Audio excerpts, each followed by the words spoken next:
शादी की शुरू की ज़िंदगी तो सलीम के साथ बहुत अच्छी थी, बिल्कुल वैसे ही पुरसुकून, रोमांटिक एंड ज़िंदगी से भरपूर जैसे मैंने सोची थी। लेकिन कुछ ऐसा भी था जो मुझे तंग करता था, और वो थी सलीम के बड़े भाई नादिर की नज़रें, जो मुझे अपने वजूद पे महसूस होती थी। मैं इनकी छोटी भाभी थी और इस लिहाज से इनके लिए मोहतरम होना चाहिए था, लेकिन वो जिस तरह से मुझे देखते थे मैं खुद में सिमट जाती थी। शायद उलझन थी। एक छत तले रहते हुए ये एहसास मुझे दीमक की तरह अंदर से खाने लग गया था। मैं सलीम से कहना नहीं चाहती थी, क्योंकि इस किस्म की नज़रबाजी का मेरे पास कोई सबूत नहीं था। उल्टा मैं ही बुरी बन जाती। आखिर वो इनके बड़े भाई थे, जिन्होंने इन्हें बाप की तरह पाला था, और छोटी भाभी, ये बुरी नज़र वो कभी मान ही नहीं सकते थे। दूसरी मुसीबत सलीम की भाभी थी, जो रोज़ अव्वल से मुझे पसंद नहीं करती थी और इस घर में अपनी कज़न लाना चाहती थी। इस बात का बदला उन्होंने मुझसे यूँ निकाला, तकरीबन सारे घर के काम मुझ पे ही डाल दिए और ख़ुद एक तरफ हो गई। इस घर में मेरी हैसियत एक नौकरानी की सी हो गई, जो सारा दिन काम करती रहती और जेठ की बदनज़री भी बर्दाश्त करती। तंग आकर मैंने यूनिवर्सिटी में एडमिशन की बात कर दी।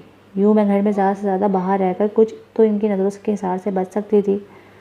रात कमरे में जाकर मैंने सलीम से एडमिशन की बात की तो वो परेशान हो गए। यूनिवर्सिटी की फ़ीस के पैसे कहाँ से लाऊंगा मैं यार? 3 ट्यूशन और ये मामूली सी नौकरी से बस हमारे खर्चे पूरे हो सकते हैं। यूनिवर्सिटी के लिए ठीक ठाक रकम चाहिए होती है। फिर फैमिली बढ़ गई है तो कैसे गुजारा होगा? आधी तनख्वाह तो घर का किराया देने में गुजर जाती है। सलीम ने सुनकर साफ मना कर दिया। फिर मुझे याद आया कि अब्बू की ग्रेजुएटी की एक रकम जो अम्मी ने मेरी शादी के लिए संभाल कर रखी थी, वो तो अब भी अम्मी के पास ही होगी, क्योंकि मेरी शादी का सारा खर्चा ताया जान ने उठाया था। इसलिए मैं इस दिन अम्मी से मिलने चली गई कि इनसे बात कर सकूं। ताया जान के घर पहुंची तो गेट पर मुझे बाइक स्टार्ट करते हुए रेहान मिल गया। इस दिन के बाद मैं इसकी शक्ल अब दिख रही थी। मुझे देख के इसने लब भेजे और मुंह फेर लिया।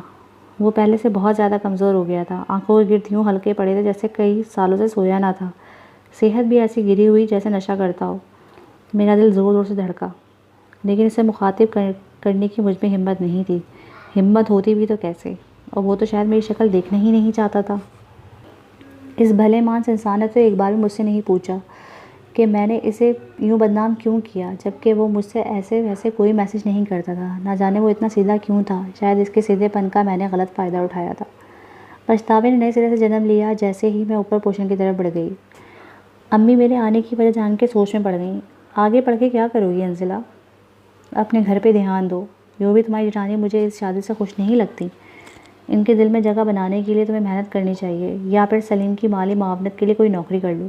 भी ऐसे तो किया हुआ है तुमने। कुछ पैसे घर में दोगी तो ससुराल वालों के दिल में तुम्हारी कदर बढ़ेगी। अम्मी ने मुझे समझाना चाहा, लेकिन मैंने इन्हें कह समझाती कि मैं घर से दूर रहने के लिए तो अपनी पढ़ाई का बहाना ढूंढ रही हूँ। अब अम्मी ने जब जॉब की बात की तो मुझे लगा ये दूसरा ऑप्शन भी अच्छा है। घर में वैसे ही पैसे की कमी का रोया जा रहा था। इस तरह 4 पैसे ही हाथ आ जाएंगे।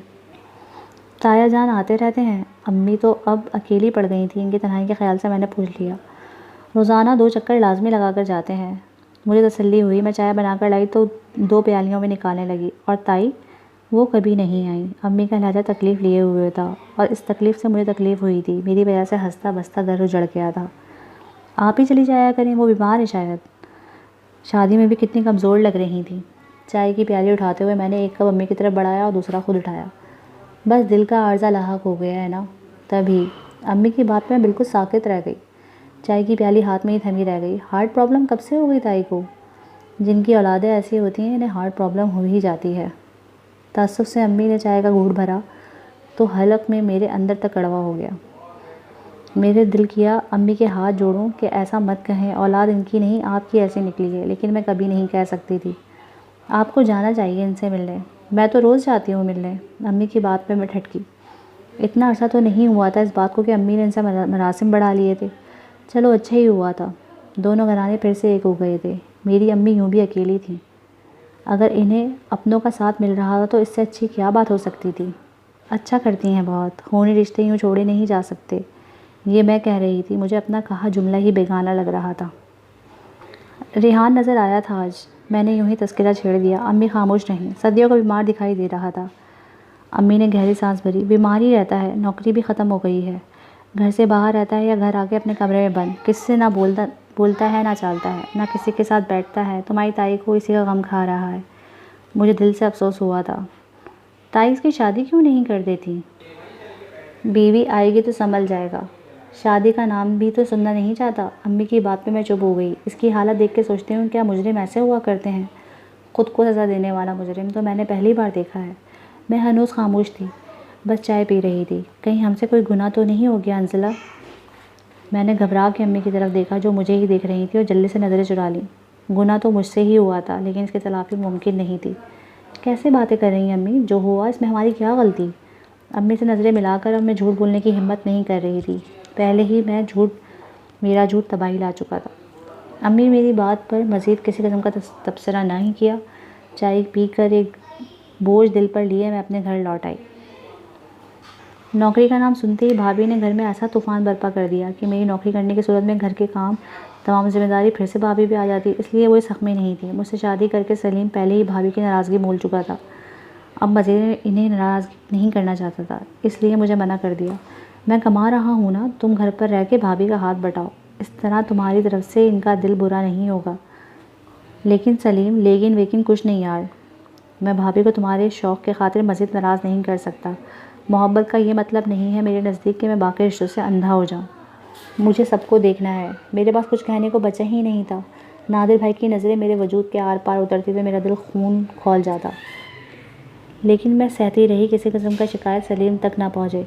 लेकिन ऐसा कब तक चलना था। मैंने एक दिन यूँ ही सलीम से अलग घर का मुतालबा किया। सलीम मेरी शक्ल यूँ देख रहा था जैसे कोई भूत देख लिया हो। दिमाग तो ख़राब नहीं हो गया तुम्हारा?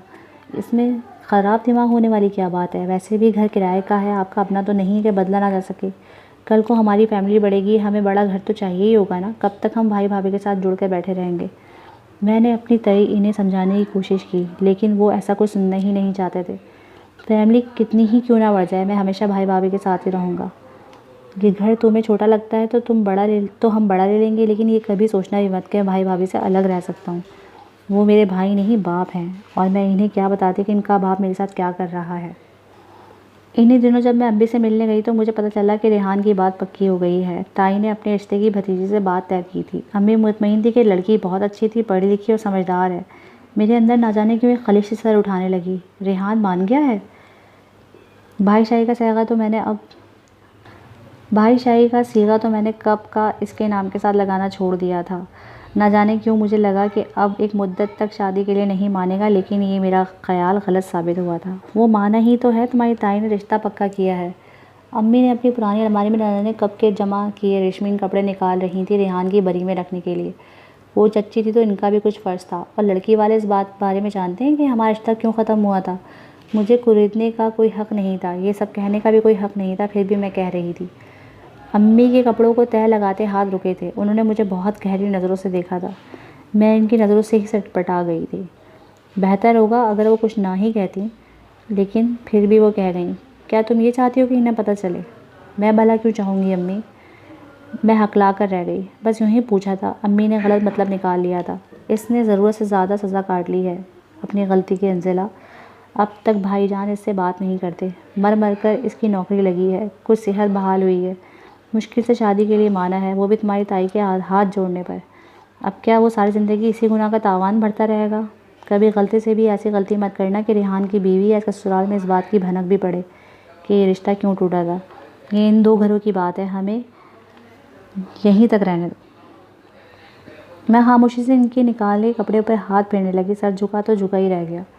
शादी ज़्यादा धूमधाम से नहीं कर रहे हैं वो लोग, बस निकाह होगा और फिर वलीमे की तकरीब भी घर पर ही रखेंगे। करीब के चंद लोग ही होंगे। अम्मी मज़ीद तफसीलात बता रही थी। बस अल्लाह खुश रखे दोनों को, रिश्ता बाबरकत साबित हो। मैं आमीन भी नहीं कह सकी, लेकिन जानती थी कि रिश्ता बहुत बाबरकत साबित होने वाला था।